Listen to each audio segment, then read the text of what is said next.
Doctor স্মৃতিৰেখা ভূঞাৰ কন্যা আশ্ৰমিকাই অসমলৈ গৌৰৱ কঢ়িয়াই আনিলে। হয় বন্ধু বান্ধৱীসকল, অসমৰ জনপ্ৰিয় সাংবাদিক নিতুমণি শইকীয়াৰ জীয়ৰী আশ্ৰমিকাই পুনৰ অসমলৈ গৌৰৱ কঢ়িয়াই আনিলে। আশ্ৰমিকাৰ আছে এটি ডাঙৰ ভাল খবৰ। হয় বন্ধু বান্ধৱীসকল, আশ্ৰমিকাৰ খবৰটো পাই অসমবাসীয়ে তেখেতক শুভেচ্ছাৰে উপচাই পেলাইছে। পিছে আশ্ৰমিকাৰ ভাল খবৰটোনো কি, আহকচোন জানো, ভিডিঅ'টো প্ৰথমৰ পৰা শেষলৈকে চাই থাকিব।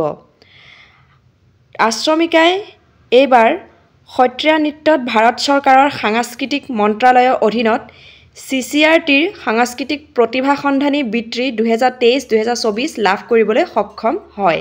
আশ্ৰমিকাৰ খবৰটো পাই সঁচাকৈ খুবেই ভাল লাগিল। আৰু আশ্ৰমিকাৰ মাতৃ স্মৃতিৰেখা ভূঞাই এটি বিশেষ পোষ্ট শ্বেয়াৰ কৰিছে আৰু তেওঁ লিখিছে, CCRTৰ পৰীক্ষা দিয়াৰ কথা মনলৈকে অহা নাছিল। এপ্লাই কৰাৰ পৰা লৈ গৈ পৰীক্ষা দিয়ালৈকে গোটেইখিনি কৰা হৈছিল বিশেষভাৱে ৰুমি তালুকদাৰ বাইদেউ হেঁপাহ আৰু যত্নত। ছাৰ আৰু বাইদেউৰ আপোনালোকৰ তাইৰ প্ৰতি থকা এই আস্থা আৰু আশীৰ্বাদ সদায় থাকক। আপোনালোকৰ ওচৰত কৃতজ্ঞ। পৰীক্ষাত খোল সংগত কৰা যদুমণিৰ প্ৰতিও কৃতজ্ঞতা প্ৰকাশ কৰিলোঁ।